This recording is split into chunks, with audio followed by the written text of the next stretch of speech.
Good afternoon. It's Wednesday, the 14th of April, 2021, just after 1 o'clock. Welcome to UK Column News. Your host today, Mike Robinson, myself, Brian Gerrish, and we're hoping we're going to be joined by Alex Thomson, bringing us Eastern Approaches from the Netherlands. Now, over the years, UK Column has from time to time opened the news stating that we believe we have critical information to bring to the public in the United Kingdom. Today is one of those days, and we're going to open with the extraordinary testimony of an NHS England whistleblower speaking about what is really happening around the government's vaccination programme. We invite all of our listeners to listen extremely carefully to every single word this extremely brave lady says. Dear Brian, as you can see from a photo of my NHS ID to verify that I work for the NHS, can I please ask that you and UK Column not reveal my identity, my job title, or the health board that I work for, and as I am a senior nurse, it is appropriate to refer to me as such, but I really cannot afford for my health board to be revealed, as it would take no time for me to be identified, and I have already been threatened with losing my job. I report directly to the line manager, who sits at executive level within my board, and my card is already marked. I am directly involved with the vaccination programme for my health board at senior nursing management level. I'm essentially a policy writer, and I'm responsible for the prescribing documents that allow healthcare staff to administer the jabs. They are not vaccines, and as such, I can't refer to them as this. I have been in my current post directly responsible for all our vaccine policies and prescribing documents for years. I work in tandem with our public health team, and I know a great deal in regard to vaccines and their use. I have also worked previously as a research nurse, and I know how to critically appraise journal articles and trial protocols. I am contacting you at UK Column in response to the video No Smoke Without Fire Part 2, in particular concerning a question you put to Debbie Evans. You asked Debbie what she believed was going on in regard to medics, nurses and carers who were involved in the vaccine programme, and whether or not they had knowledge of the risks around the jabs, but were carrying on regardless, or were they not aware as a result of how they are trained nowadays. I would agree with part of Debbie's response in so much as everyone involved in the jab programme is simply listening to senior management, and there is very little, if any, questioning around the whole issue of the jabs. I started to ask questions in regard to the safety of the jabs before the MHRA gave their emergency use authorisation last year. I knew I would be expected to be directly involved in the rollout of the jabs in our health board, and I had been reading the trial protocols and their interim analysis data were published. I could see very early on that there were flaws in the design of the Pfizer trial, and for all the jabs, there was little to no safety data made available. I could see that the claims of the pharmaceutical companies as to the efficacy of the jabs was poetic license, and as far as I'm concerned, was designed to mislead. Because my work has centred on vaccines for the last few years, I also questioned the speed with which these jabs came into use, and the fact that no one was questioning the outcomes of the numerous animal trials that had been undertaken over the previous 18 years for SARS and MERS. Initially, I refused to have any involvement and undertake my usual tasks in relation to these new jabs. However, I was quickly threatened with redeployment to the planned vaccine centre, where I would be expected to administer the jabs. I definitely did not want to be in a position where I was expected to inject anyone. So I reined in my objection, but continued to refuse to have my name appear on any of the paperwork. At every turn, I have challenged and questioned the need for these jabs in any cohort other than the plus 65 years and the clinically at risk. Even then, I questioned the lack of safety and efficacy data. I challenged the fact that our health board had adopted a policy of not providing the patient information leaflet, PIL to all jab recipients. The PIL should always be made available to every recipient in a timely manner, so that they may read through it in order to make a truly informed decision and provide consent to receiving the jab. Yet it became policy that no one was to offer this to recipients unless they had requested it. However, lay people have no concept of the PIL and are unaware that this is supposed to be provided to them. Conversely, however, it is written in the protocols that the healthcare professionals must use to authorise them to administer the jab, that the PIL must be made available to the recipient. Similarly, I challenge the fact that the documentation used by the healthcare professionals as a checklist to be gone through with every recipient did not include that the recipient must be informed that they are taking part in an ongoing clinical trial. At every turn and where I can, I have constantly questioned and confronted my executive level line manager, my public health colleagues and my peers, some of whom I've worked with for over 10 years now. As a result of my non-conformity, I've been labelled an anti-vaxxer and conspiracy nut, even though both my children have been fully vaccinated, and I myself, whilst working clinically, had my hepatitis vaccination. I am not anti-vaccine at all. I have been excluded from certain meetings. I've been openly ridiculed and laughed at in others.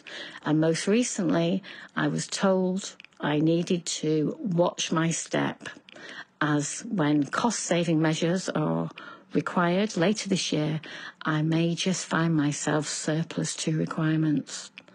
So Debbie is correct. Those delivering the programmes and injecting the public are simply following the orders relayed to them. And for the most part, they are doing so naively, in the belief that they can trust the rhetoric dictated by senior management. However, there is total awareness of the issues and risks involved with these jabs at senior level within the NHS, and not just in my board. I've spoken with colleagues from other health boards who report the same issues. When I last faced up to my manager, I asked why they were content to be taking part in what amounted to, as far as I was concerned, to genocide. Their reply was chilling and left me feeling both disgusted and despairing. They agitatedly replied that we all have a job to do and a part to play, and we need to just put up, shut up and get it done. It was made very clear to me government were leaning heavily on health boards to ensure not only compliance with the jab programme, but that the boards met the targets set by the government. Brian, I have tried to recruit colleagues to the cause. I've had numerous conversations with nurses who have years of experience working in the NHS and who are also aware that things simply aren't right, but always to no avail. I am often told that it's futile and there's no point in speaking up or speaking out, as they, being management, just won't listen. Then there are those who are aware of what's going on and simply can't take the stress of being involved. They have gone off work long-term sick in their droves. There are also very many senior nurses who have taken early retirement over the last few months, all of them citing the current situation with the jabs and the whole COVID debacle as the reasons they just had to get out. You mentioned, Brian, when talking with Debbie, and I have heard similar sentiment elsewhere, that those NHS staff who have knowledge of what's taking place and who are not speaking out are complicit in the atrocity. Some even go so far as to demand nurses like me speak out as a moral duty, and they have no sympathy for us if we end up facing Nuremberg-style trials. But I have a mortgage to pay, 2 young children and all the bills for the whole house to cover after my partner was made redundant last year. I can't go public. If I did, I would most certainly never work in nursing again. And with the current climate of unemployment, what chance would I stand of getting a job, never mind one that would pay enough to cover our outgoings and keep a roof over my children's head? I hate my job. I am currently ashamed to be a nurse, and every day I work for the NHS, I feel greater despair and loathing. You mentioned GPs specifically to Debbie, and I thought I would relay a conversation I had just yesterday with a GP at one of our surgeries delivering the jabs. The GP in question knows of my direct involvement with the board's jab programme and had questioned me in regards to the forthcoming Moderna jab that we are to begin administering in April. Through the course of the conversation, I learned that the GP had taken the Pfizer jab herself. Aghast, I asked her, was she crazy, considering the jab contained PEG, polyethylene glycol, also known as antifreeze. The GP didn't know the jab contained PEG. In fact, the GP didn't know any of the excipients in the jab at all, as they had never read the PIL or full prescribing documentation. I challenged this, stating that they couldn't fully obtain consent from their patients if they themselves weren't aware of the contents of the PIL. I then asked, were they informing their patients that they were taking part in a clinical trial? At this point, the colour drained from the GP's face, as they rather sheepishly replied that they weren't. They were simply asking if the patient was happy to be followed up over a 2-year period for research. In all honesty, Brian, the GP didn't even know the jabs weren't approved or that they were still in clinical phase 3 trials. Tragically, this GP's lack of knowledge in regard to the jabs isn't rare. Again, recently, I had a conversation with an NHS consultant who took the Pfizer jab. They too didn't know they had taken part in a trial or that the jabs weren't approved. Brian, if consultants, GPs, nurses and pharmacists within the NHS aren't aware of this, how on earth can we expect the public to know? Lastly, I disagree with Debbie on one point. She stated that she felt sorry for her NHS colleagues who were essentially being set up. I disagree. My NHS colleagues have forsaken their duty of care, broken their code of conduct, Hippocratic Oath, and have been brainwashed just the same as the majority of the UK public through propaganda and predictive programming. When I trained as a nurse, it was ingrained in me to question everything, to never accept being told because we've always done it, or because I'm telling you to. I learned that we were advocates for patients and it was our duty to protect them at all costs, and I learned to look for the evidence behind every treatment or medicine I was to provide a patient. Therefore, I am complicit too. Although I know about the safety issues and have tried repeatedly to get through to management and colleagues, I have failed. I can't recruit a single NHS colleague, be they nurse, doctor or pharmacist, to stand with me and speak out.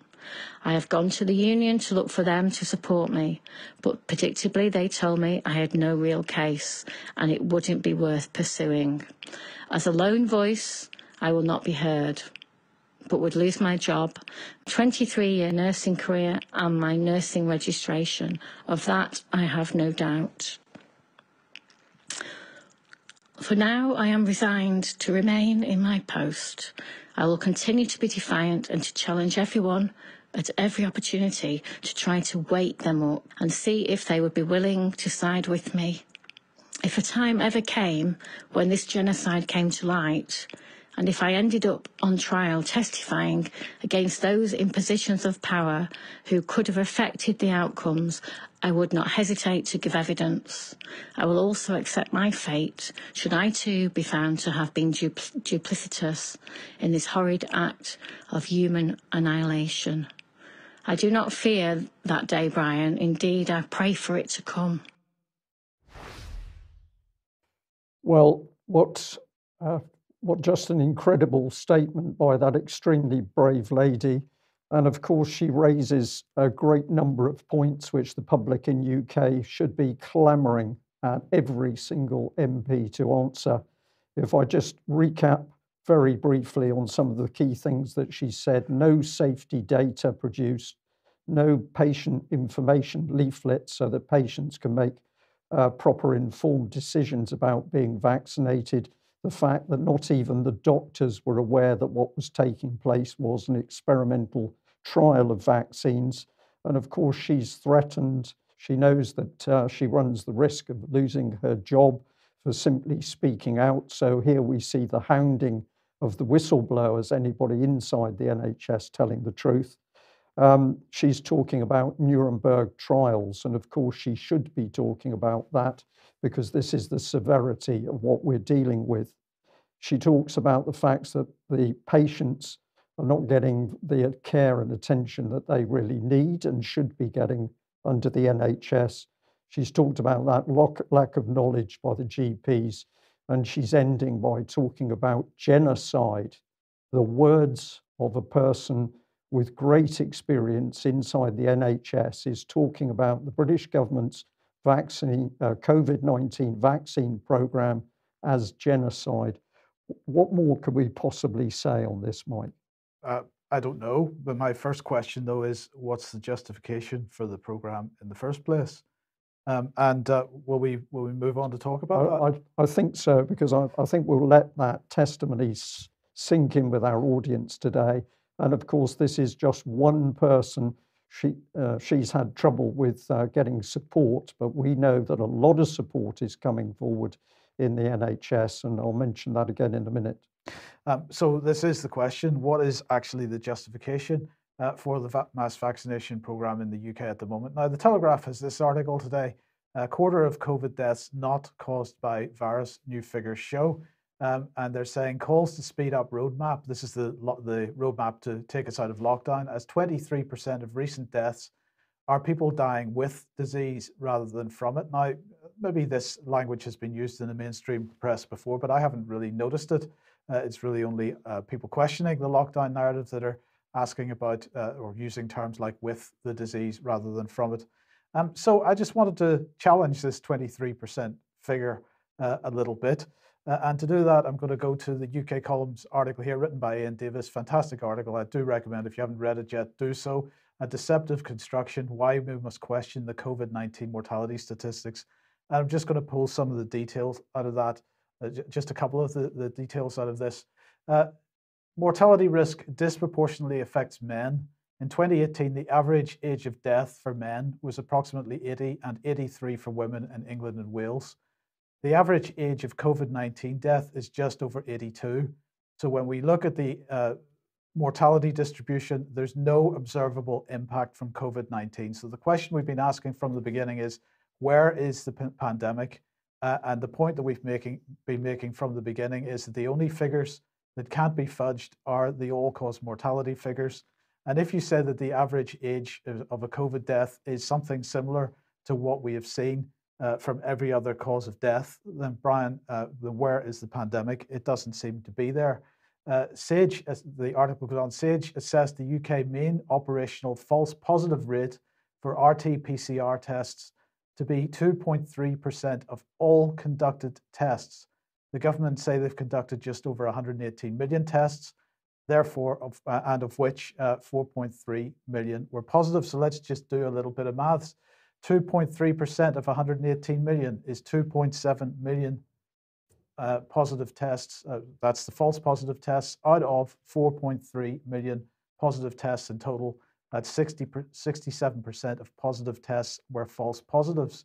And if we are therefore claiming that we have X number of deaths resulting from COVID-19 from people that have tested positive through a PCR test within the 28 days prior to their death, or in some cases within 60 days prior to their death, and 67% of those are false positives, then those people, did they have symptoms? We don't know. They certainly probably didn't die of COVID-19. Let's move on. Deaths from all these other conditions: heart diseases below 5-year average, cerebrovascular disease below 5-year average, malignant respiratory neoplasm below 5-year average, chronic lower respiratory disease below, influenza, pneumonia deaths below the 5-year average. And the list could go on, but so apparent reduction of 15,340 deaths from other causes. Was this because COVID was killing them first, or was it because, in fact, their deaths, which were from these normal types of illnesses, were being redefined as COVID. So sorry, I've duplicated that slide. Let's just remind ourselves what the age standardized mortality situation is. If we go back in this case to 1971 and we compare the situation in 2020 with all those years prior, standardized for population growth and for age distribution. We can see that 2020 was not a significant year in terms of age standardized mortality going back that. In fact, you can take that graph right back to 1939 and the situation is the same. And you can see that 2020, in fact, was only the 9th worst year since the turn of the century. So again, what justifies the lockdown? What justifies the mass vaccination program? And if we take that to the mortality statistics since March 2020 and look at the Office for National Statistics information about where deaths have occurred, and remind ourselves that last summer, between say June and September, that we saw deaths below the 5-year average in hospitals and in care homes, but not in people's homes. Because, well, why? We don't know the answer to that. We can suggest and we can argue and we can say that it was because they weren't getting treatment from the NHS. We believe that's the case. There's been no actual study to demonstrate what the situation is.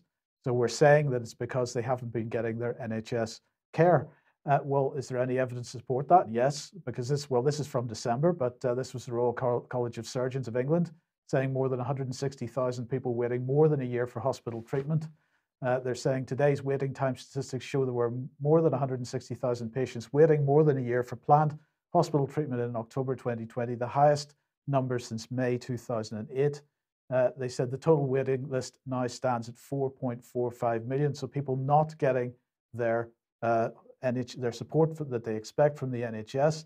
At the time, we reported Professor Neil Mortensen from the Royal College of Surgeons is saying yet again those waiting time figures drive home the devastating impact COVID has had on wider NHS services. Well, no, it wasn't COVID. It was government policy, and it was NHS management policy which reoriented the NHS towards something which wasn't any worse than a bad flu season.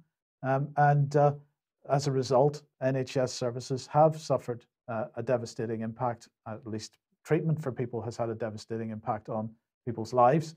Waiting lists for planned treatment were already heaving when the virus first struck, he said. And then just to finish this off, I want to highlight this article just published today in The Spectator, COVID and the Lockdown Effect, a look at the evidence. This is from a guy called Simon Wood, and he's talking about he's written an article about his peer-reviewed paper, inferring UK COVID-19 fatal infection trajectories from daily mortality data, were infections already in decline before the UK lockdowns. And he is arguing very strongly that, in fact, the first lockdown was absolutely unjustified because COVID-19 infections were already falling at that stage. So you can infer from what he is saying there that therefore the majority of the deaths since April 2020 were caused by the effects of the lockdown, by the reorientation of the NHS to one particular task. And we've got to remind ourselves that the NHS, while we were saying all those headlines during the winter of 2020 and 2021, that the NHS was being overwhelmed by COVID patients, we have to remember that the NHS was only operating at 75% capacity because of their social distancing and COVID mitigations so they had to reduce the number of beds. The government did not re-establish the Nightingale hospitals in order to make up the shortfall because there was no need to make up the shortfall. The NHS has not been providing support to people for illnesses other than perceived COVID-19, and therefore people have been dying. But none of this justifies a mass vaccination program. But it's going ahead. And the government, of course, does not want the UK public to look at the deaths. The post-mortems are not being carried out. The forensic toxicology is not being carried out. The people are dying, but the government isn't talking about it. Which takes us to this. Well, this is, I think, just appalling. This is The Guardian, of course, not dealing with the critical issues in UK, but going for what they think is a scoop because they can have a quick go at Matt Hancock. But here's the headline: 2 directors to step down at Suffolk Hospital hit by witch hunt claims. Pair leaving posts ahead of publication of a review into search for whistleblowers at what they say is Matt Hancock's local hospital. And the reason for this is that he's friends with the Trust Chief Executive, Steve Dunn. So apparently in January 2020, a rapid review was ordered into claims of managing bullying at West Suffolk Hospital Trust, which the Health Secretary had to recuse himself from, step down from, because of his friendship with the Trust Chief Executive, Steve Dunn. Days before the review is expected to be published, Dunn emailed staff to announce that 2 of his colleagues on the board were due to stand down early. And if you get further into the article, you find that it's about this. Sorry, I'll bring it up. This is an operation where somebody died, and a coroner concluded that errors in the care of the lady Susan had contributed to her death. This led to a search for the whistleblower, which health unions described as a witch hunt. So basically, they're demanding fingerprints to track down somebody who'd warned the public that there had been serious failures in the treatment of a woman who had died, a witch hunt in order to get that person. Well, The Guardian has decided to go for this article, but of course the real subject The Guardian should be going for is the NHS's persecution of whistleblowers who are speaking out about the deaths as a result of the vaccination program.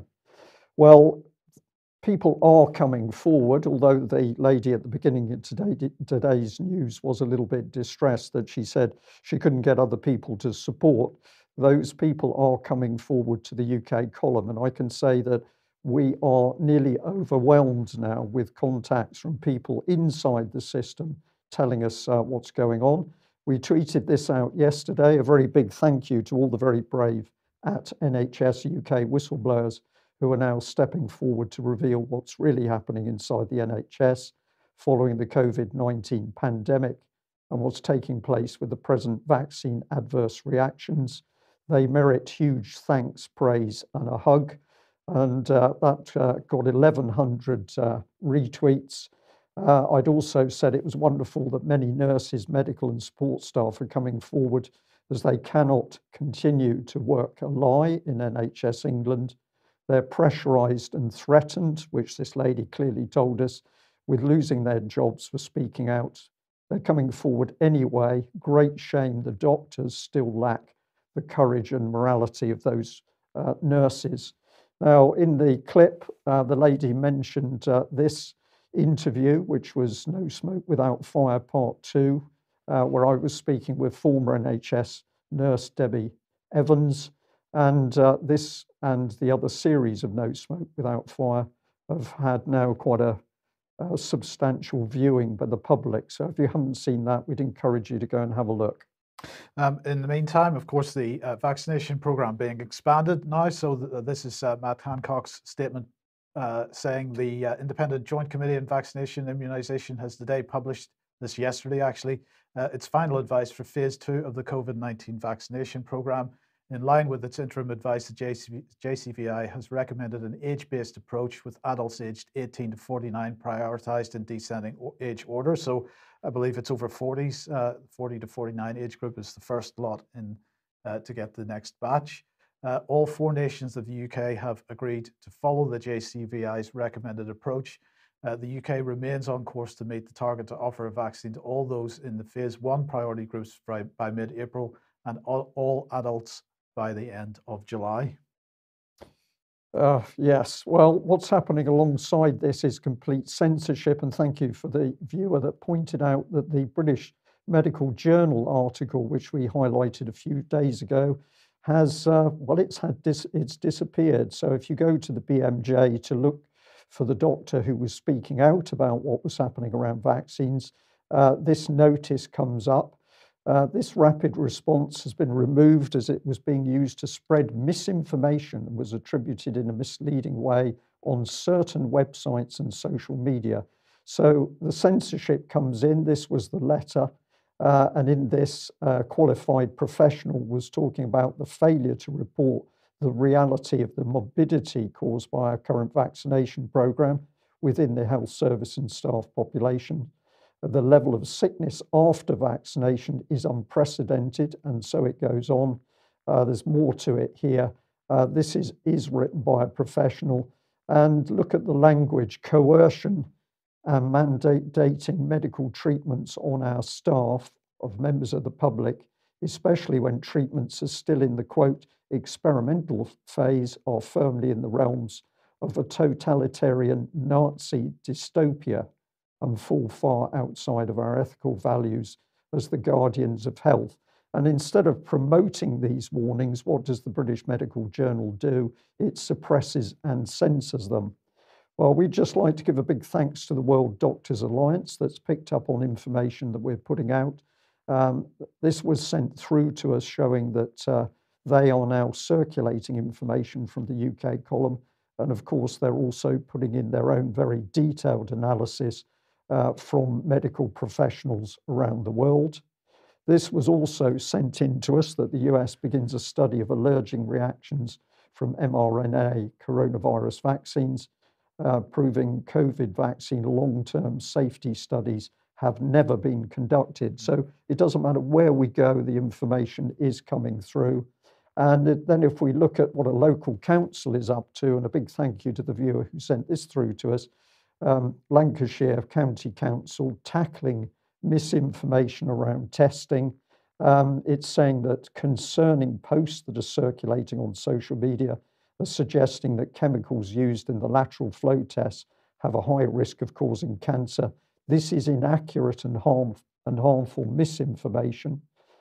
Extremely small quantities of ethylene oxide are used in the swabs for lateral flow tests, and this is well within national and international safety standards. Well, it might be small, but of course it depends how often the tests are being used. Exactly. And your body is being exposed. So this is disingenuous misinformation from Lancashire County Council, but they go on to crow that the government has secured a commitment from Facebook, Twitter and Google not to profit from this kind of material and to respond faster to content it flags for removal. But also it says the government is also sponsoring contact on social media channels and a range of news media outlets to provide information and advice to communities across the country. So that's the propaganda. But the dangerous point is, quote, legislation is also being developed in the UK to protect people online, and these will tackle dangerous misinformation. This is expected to be ready this year. Yeah, so that's the so-called online harms legislation, which, well, the government has been trying to get that in place for over 2 years now. So we'll see what it says when it comes out. In the meantime, they're setting up various regulators and getting buy-in from the social media companies, as that remark suggests. The professionals who know what's going on, they're calling it genocide, and they're trying to speak out. They are hounded, bullied, forced out of their jobs. And anybody who reports the truth from statistics or documentary evidence is going to be censored by the government, working hand in glove with the social media companies.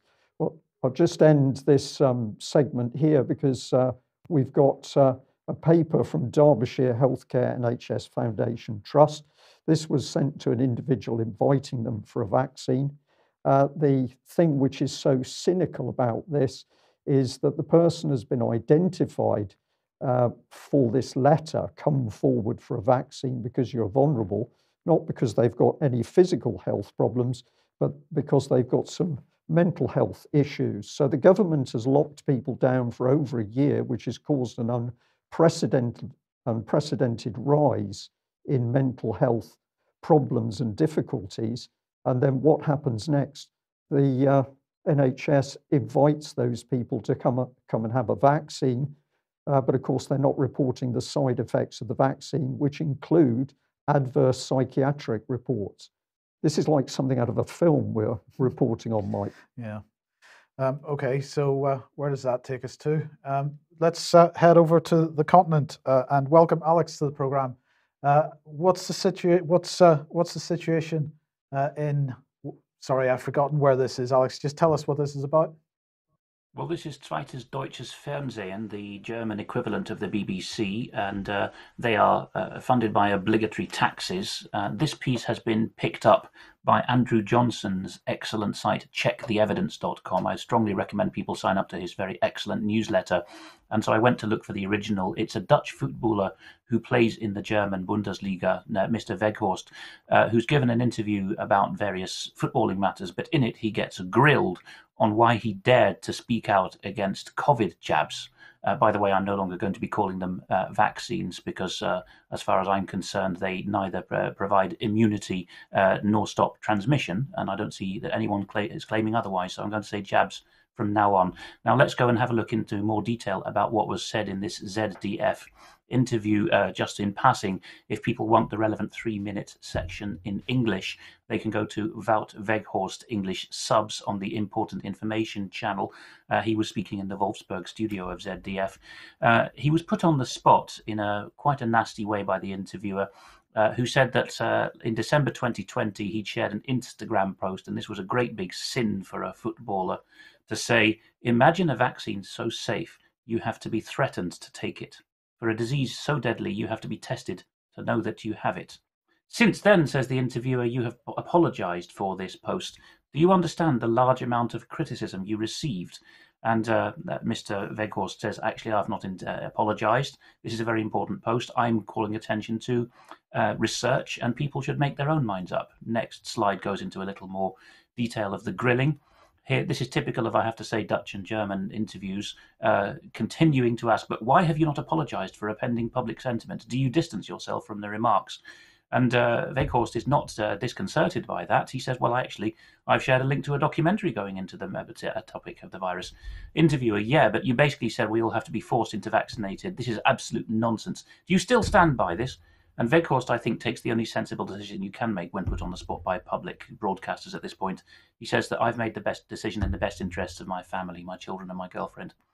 People should decide what's best for them. And in closing, he simply says, well, when grilled again, interviewer, what decision have you made? He says, I've made the correct decision. What decision would that be? Answer, the correct one for myself. So there we are, a good example of a footballer managing to stand up for himself there. I think that takes us further into the content. Well, no, we'll come back to more in a minute. I think I just want to add to that, Alex, that people who are speaking out at the moment are sticking, and I think quite rightly so, on this key point that if the basis of the administration of medicine or medical help is that the patient should be able to make an informed choice, then it's beholden on the government and the NHS to actually tell the patient or the potential patient what the benefits, if any, and what the risks are, the true risks are, of any medication, and this includes the vaccine.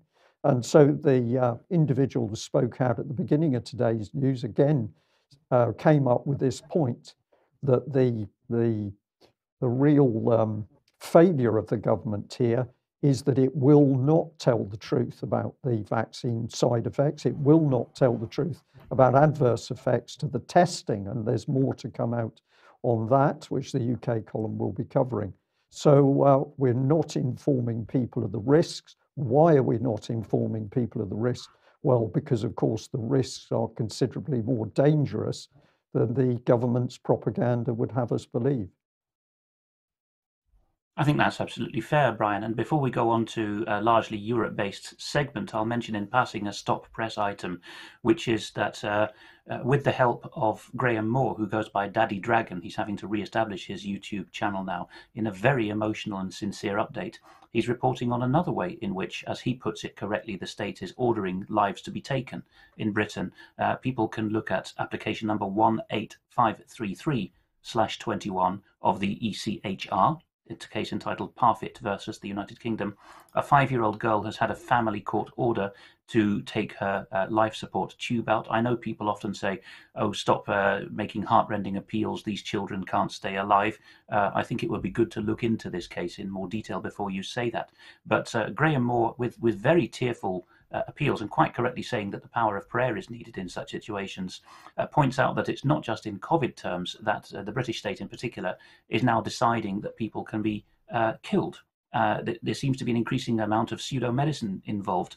And as a supporter who's brought this to my attention says, we are basing our appeal to Strasbourg on the British Constitution. We do not believe that the family courts have the power to declare that the removal of life support is not murder. And they have actually petitioned the Queen and gone to Strasbourg. Strasbourg replied, the Queen ignored, saying you cannot actually take life. This is not a right to die case, as it's often cleverly presented. It's a right to life case. The ECHR, separate from the EU and based on English common law, as Mr. Moore says, insists that we have the right to life. So at the appointed time, Pippa will be extubated, says the order. And he says that this constitutes a civil law preservation of something removed in criminal law, which is the idea of executing people.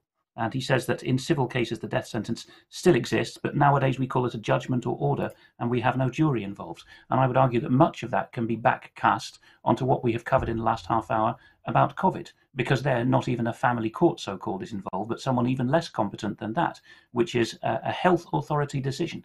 As you carried a moment ago, what's coming through is very Soviet now. It is the guilty conscience speaking. We know we have a job to do. Carry through the project with total unity. That, of course, is a sneaking admission that those in charge know that they may well be involved in genocide, but that they're simply following orders. We know where that leads.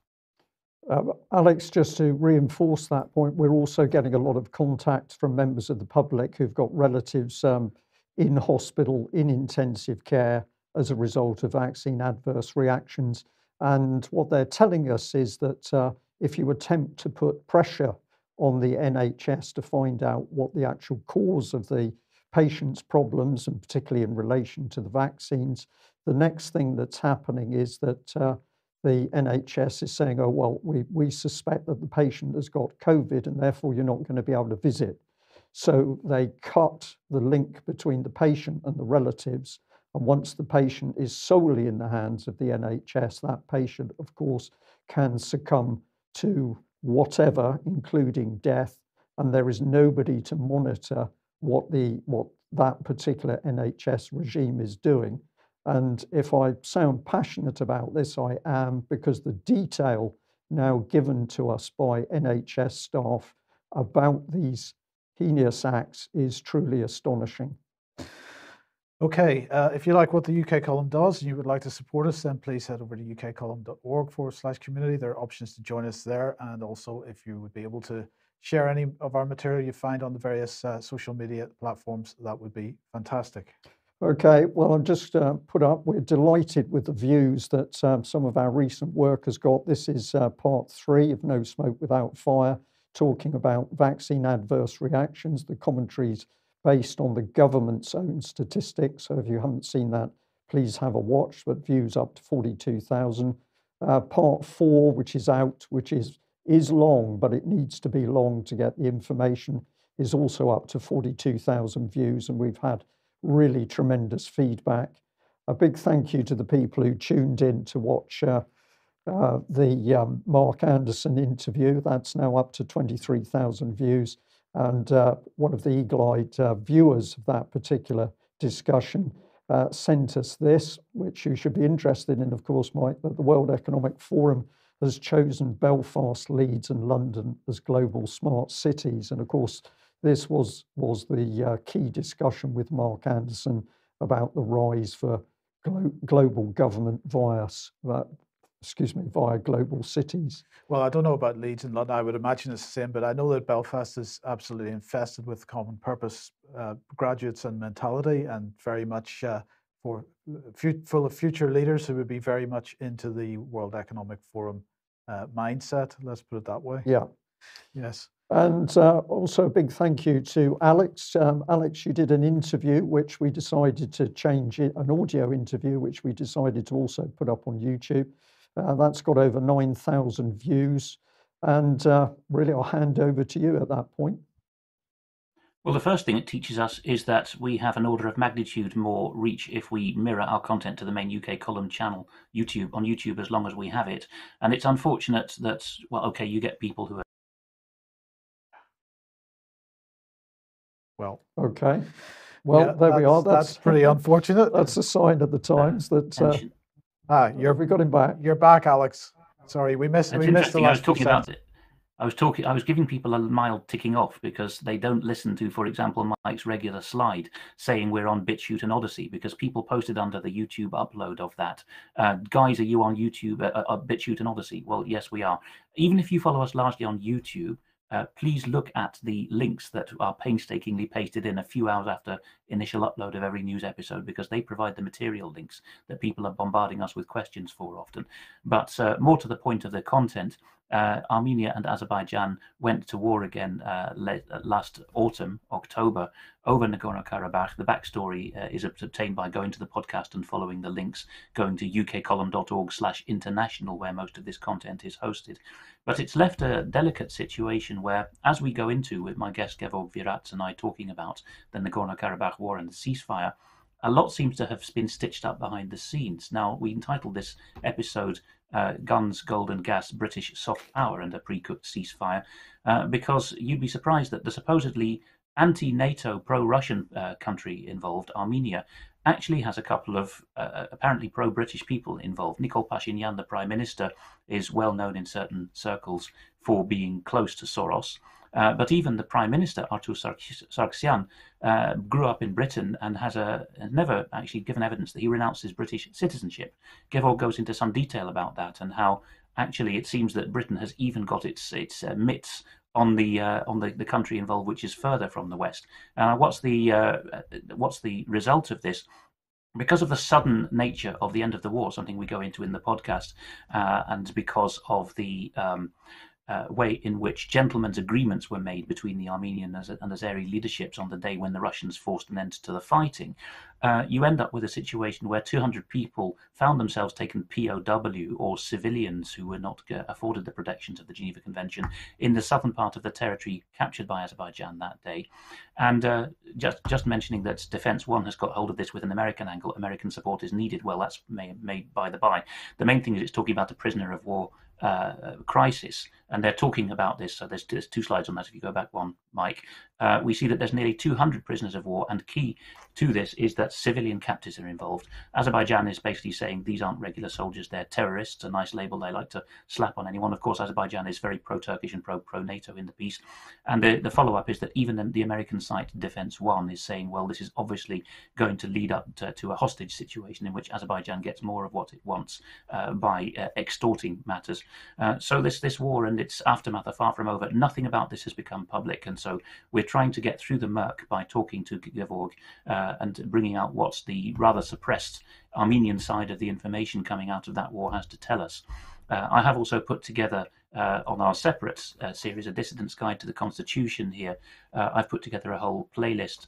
So if people wish to subscribe to Eastern Approaches as a way of decentralizing in case our YouTube channel, UK Column, does take a hit, you can go to Eastern Approaches. I've decided at 8 p.m. British time for the next week, we will be premiering the episodes of the Dissident's Guide to the Constitution that we have gone through so far.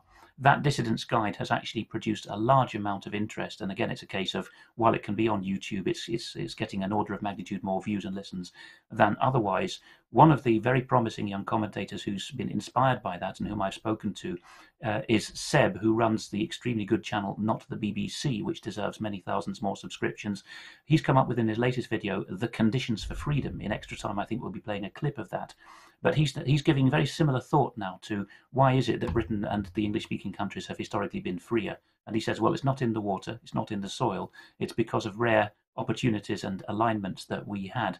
He is, like many other people, trying to get people onto subscription newsletters, as we are now, in case anything happens to our video content. So I'd heartily recommend people go to notbbc.news and sign up to his newsletter, which he calls a weekly dose of pith there from Not the BBC. Okay, thanks, Alex. And what is Meet the Floggers?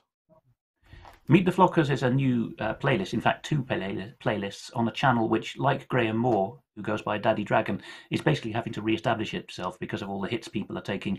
The channel that's up at the moment on YouTube is called Sheep Farm Studios, and this particular playlist is the more recent of the two, called Meet the Flockers, and it goes into detail on the trio, the triumvirate that run the country, as many people are saying now, the Health Secretary Matt Hancock, Professor Chris Whitty, and the Prime Minister Boris Johnson. And I've watched so far the Hancock and the Whitty episodes, and they are an extremely good way of being Northern English cheeky chappies, endearing to people, but there's no comedy angle. They've really spliced together their footage extremely well to make their points, particularly about what Porton Down is, an institute that really chilled my blood when I visited as a British intelligence officer, and I think they're really onto something there.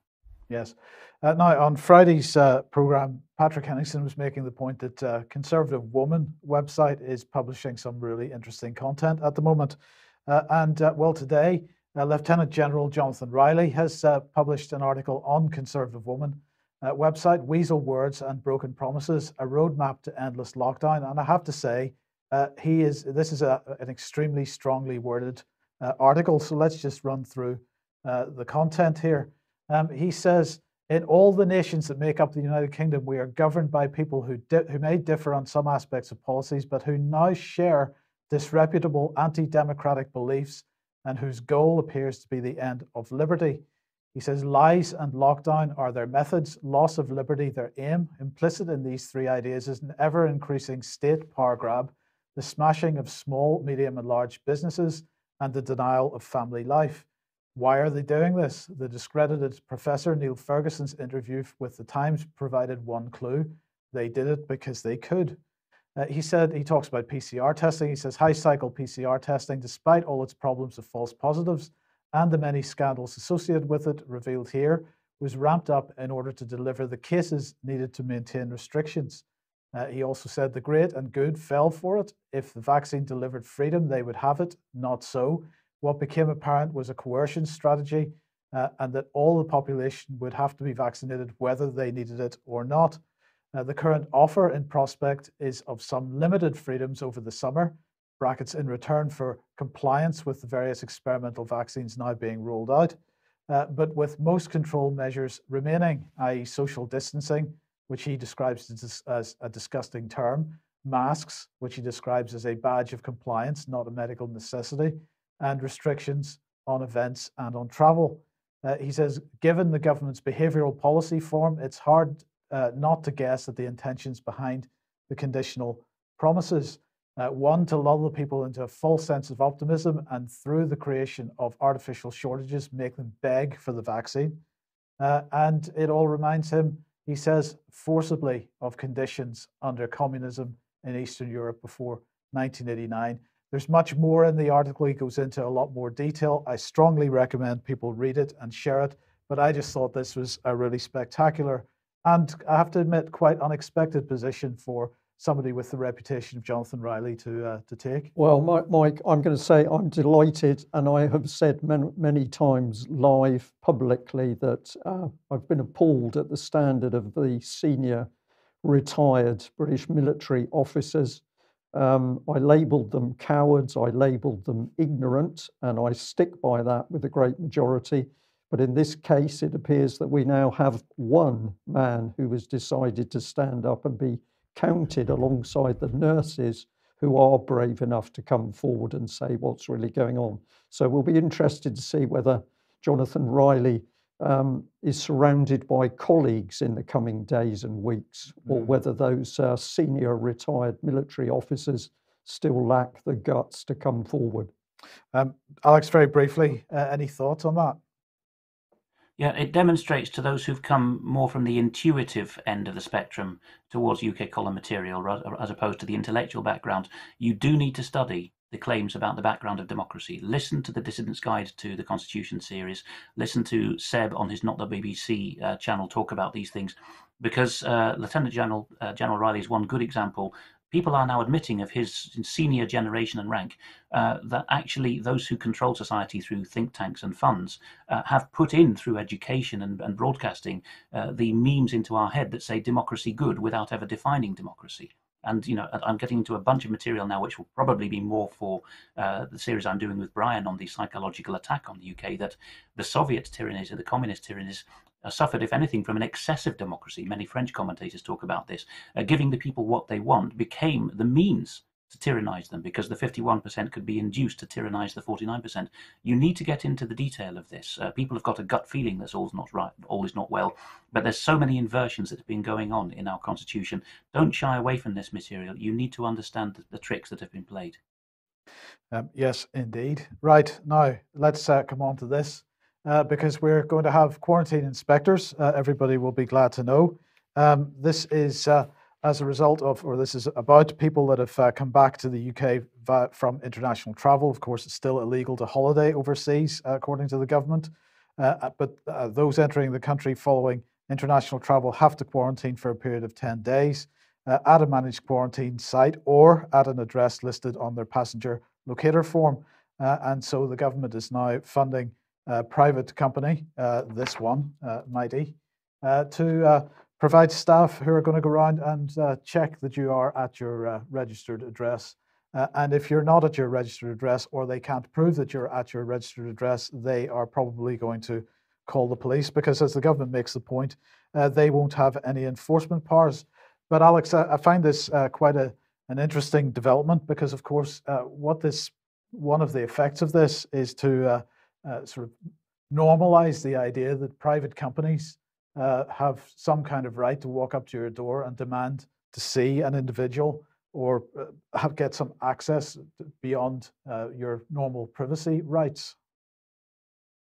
Yes, I mean, it's more for a discussion than for a sort of a 1-minute comment on the lunchtime news, but it's all part of the same concept of how much can we get away with. Brian goes into this in his Mark Anderson discussion on global cities. The clique forms, they want to play their tricks and pretend they have powers. It's decided at which level they can do it best, whether it be, in this case, a private company that's got no common law rights of access or masquerading under law.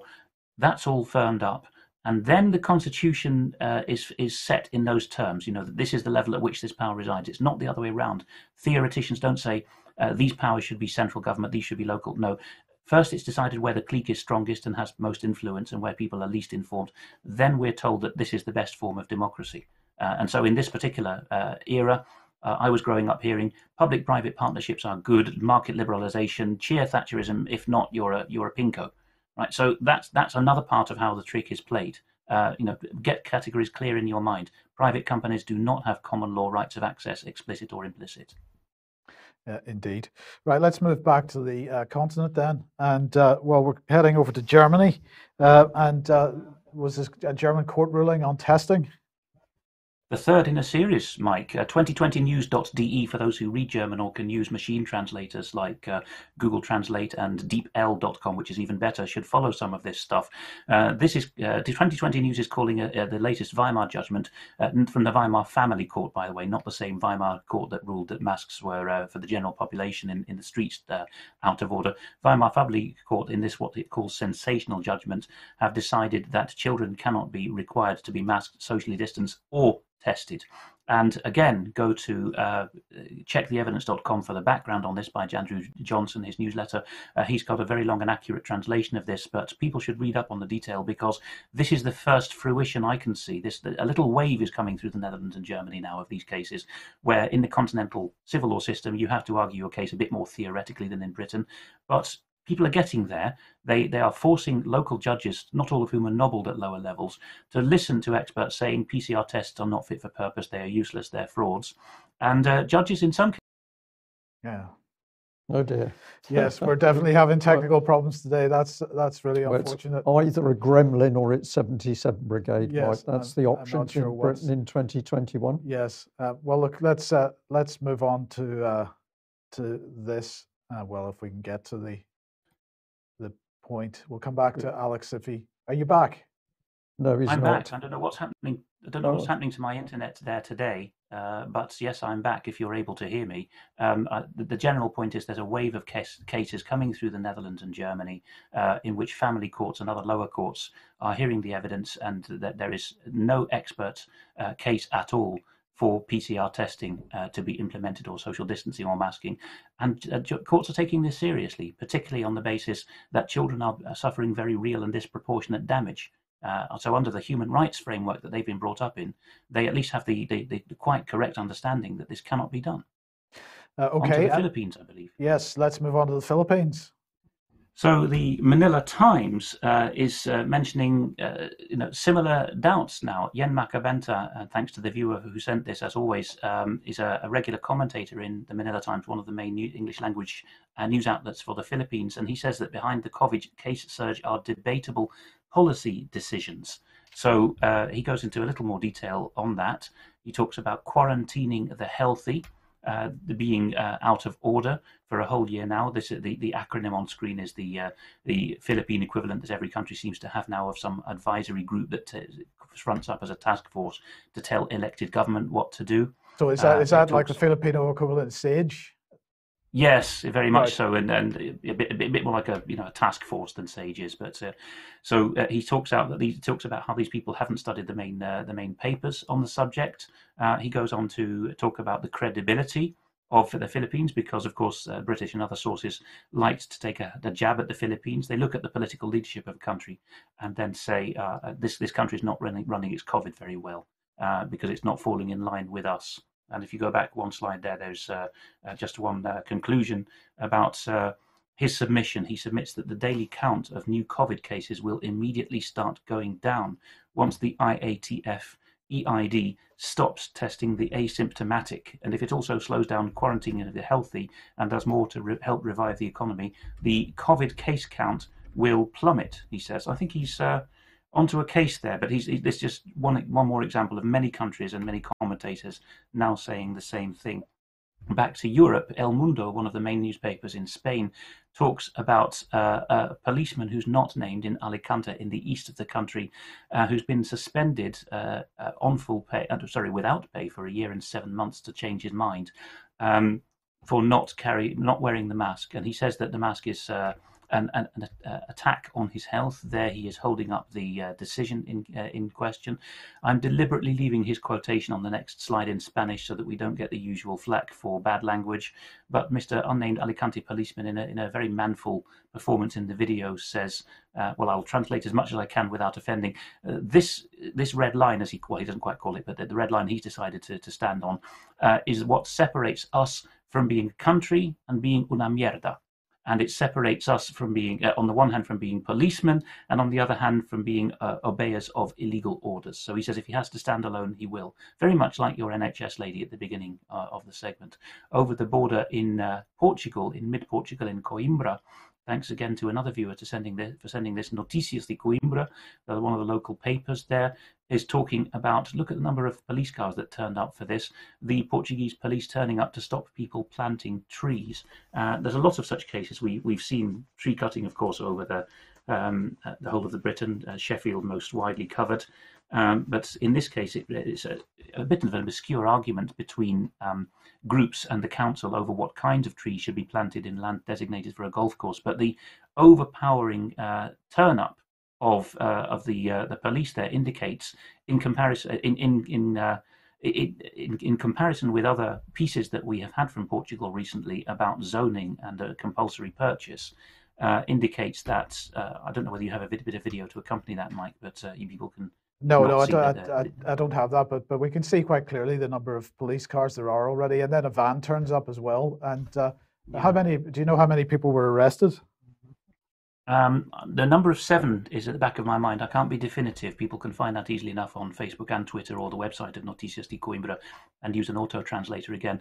But the point I'm making is that Portugal has become a bit of a bellwether for what some commentators are now calling a land grab, basically, starting with the poorer fringes of southern Europe and equivalent zones in other parts of the world, buying up the land, making sure that agriculture is only done in designated ways by the corporations and big players that are favoured. Okay, well, look, let's quickly come back to the UK, and well, there's a private members' bill also related to trees has gone in, and I thought this would interest people, particularly people who have been campaigning on 5G and so on, because this is a private members' bill from Chris Clarkson, Conservative. Maybe people might like to suggest there's some support for this from other Conservative MPs and Labour MPs as well, because private members' bills that don't get the support of the government, of course, don't tend to make very much progress. And this is called the Tree-Lined Streets Bill, and he is demanding that there is a tree planting programme in the streets of our towns and cities as streets are refurbished and new builds and so on. And of course, this sort of goes against this policy of clearing trees for 5G and other reasons. I would guess this is the SOP. The trees are being cleared for 5G. Sheffield had the trees slaughtered, those beautiful avenue trees. I would guess this is part of the SOP to the public, that we're not really doing this because we've got a bill. Maybe I'm just cynical. Yeah, I think that's maybe a little unfair, because there are some people sort of speaking out against that policy, and so anyway, there's some support perhaps needs to be put out for that. Now let's move on to NHS data, and of course a few weeks ago we were talking about this because there had been some misunderstanding about whether there was a deadline required of the 31st of March for people to opt out of NHS data and its sharing. And the point we were making, if you remember, of course, was that actually you can opt out of data sharing by the NHS at any point. The reason that there was a 2021 31st of March deadline was because companies that had been otherwise supposed to respect that opt-out by March last year had been given an extra year to do so as a result of COVID.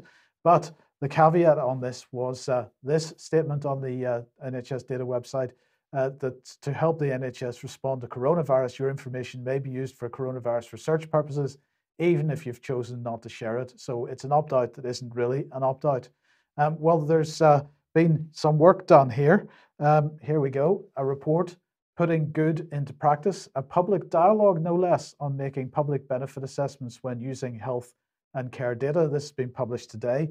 Let's have a look at what it says. Today, we're publishing the findings of a dialogue with more than 100 members of the public about how to make sure health and care data is used in ways that benefit people and society. The National Data Guardian will use the insights to develop guidance to support people making decisions about access to data for research and innovation.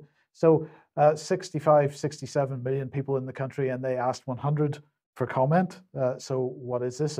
That's called a sample. They call that a sample. Well, but it's done in the format of some kind of people's assembly type of thing, sortition type of thing. So the public dialogue was designed and managed by deliberative engagement specialist Hopkins Van Mill and supported by ScienceWise. It involved 112 participants recruited in a 50-mile radius from 4 locations: Great Yarmouth, Stockport, Plymouth, and Reading. Did you know anything about it? No. No, I didn't know anything about it. So I'm wondering how they chose these 112 presumably participants. Because they were going to give them the answers they wanted, but that's also a very cynical response. No, it's really not. So let's come on to that. Each partition attended 5 online dialogue events with the opportunity to interact and discuss the topic with policymakers and specialists before coming to their own conclusions and recommendations. The dialogue was independently evaluated by a company called 3KQ. Now, the key point here is there were 5 online dialogue events. People were given the opportunity to interact and discuss with policymakers and specialists. Who chose the policymakers and the specialists? And whoever chose them, they would have been chosen because they also knew how to use Delphi technique or other psychological attacks to get techniques to get the answers that they wanted in the first place. Indeed. So the dialogue was independently evaluated by 3KQ. Well, let's just have a brief look at 3KQ. I don't have time to go into detail on this now, but this is the key slide or section of this graphic at the top animates, and there's more. There's other key questions there, but I thought this was really the key question. What outcomes are required? This is what 3KQ is about. It's providing you with the outcomes that you require. And when you do a search for 3KQ on your search engine of choice, you will find that they have government contract after government contract after government contract for running these types of things, these types of so-called consultations. And it's all about getting the outcome that's required. Yeah, so they're delivering the goods for the government. The government says we need some help getting our particular policy in place. So presumably you bring in 3KQ to use the manoeuvring techniques in order to achieve that. Alex, lots of language in the press release for this stakeholder, that. This, of course, is the latest buzzword that's come out of the Great Reset from Klaus Schwab, because we're now into stakeholders and stakeholder engagement. What we're seeing here is this form of participatory democracy that we've been warning about for many years. Comes under many, many names. Sortition is one of them. The idea that you have, well, you take what's potentially a good idea, the grand jury, and you take it into a sort of statutory framework, and you put a framework around it and limit the investigatory capabilities of it, and you put certain key people in front of you to provide the evidence upon which you're going to make your decisions and give your advice. It's not the best way to come to decisions. No, it's called stacking the jury, isn't it, or stacking the panel that decides things, and also having the right behind the scenes to brief people and press the right buttons to make sure that they don't consider certain options as even possibilities. And it's, dare I say, yet another reason to follow ukcolumn.org/constitution. Follow our podcasts as they go up there. They go through to SoundCloud. There are links provided in my introductions to each of the articles that give chapter and verse on some of these issues. And it's one of the ways in which we are lied to about what democracy is, because at this point people are told, well, a room full of people decided, that's democratic, in it. For all 70 million of us, or however many there are in practice in Britain now. Another thing that's the Dissident's Guide to the Constitution series has pointed out in the most recent episode, the second half of part 5, is that Parliament is not sovereign and that the courts needs to check it. And when I was just off air briefly a moment ago, the slide we missed was me talking about how 3 different German federal states now, Bavaria, Thuringia and Saxony-Anhalt, have all seen courts do what British courts used to do until the 1940s, which is to tell the Parliament that they were acting beyond their powers in requiring certain things, or indeed executive agencies like schools. So there is now a wave in Germany and the Netherlands and other countries around this part of Europe of courts stepping up to the plate, to use that slightly hackneyed idiom, and doing their job. But in the Westminster system, the courts, the people who run them now, have been told, because of democracy, we cannot do this. We know, and as you're pointing out there, the definition of democracy slips and slides from one thing to the next, the latest wave being stakeholder democracy or participatory democracy, in which a room full of people decide for the nation. Yes. Okay. Well, look, I think this is our end graphic today, Alex. It's shocking. It is shocking. This is as reported by the Daily Snail on Midsummer's Day 2052. Breaking news. The credit goes to Pete D. Jackson on Twitter. Breaking news. President Johnson and General Hancock announced that the 735th variant of the COVID-19 virus that took hold 32 years ago still ravages the country with 53 cases and 14 deaths. They claim the N-Gates S hospitals are overwhelmed, with 23 beds occupied. We can see no end to this, claims Johnson, whilst Hancock added, get the jab, after he noted that 968 million doses had now been administered. I have to say, I don't think Boris Johnson looks that good today, never mind in 2053. But I think he's ravaged by something himself. Yes. Well, we'll leave it there. Yeah, we are getting to the point, it's difficult to know what to select out of the information that we see and the information coming forward to put into the news. So we encourage all of our viewers and listeners, if you've got information, documents, papers, evidence that you think is critical and you want to share it, please do. And we will continue to push out as much as we can. But it does seem to us that there is something stirring in the belly of the NHS beast, because so many people are coming forward, and we take it as a great compliment that whistleblowers are coming to the UK column to talk about what they really know. We'll be back in 10 minutes as usual for some extra if you're on the UK column live stream, and otherwise back at 1 p.m. as usual on Friday. Indeed. Okay, bye-bye. Bye-bye.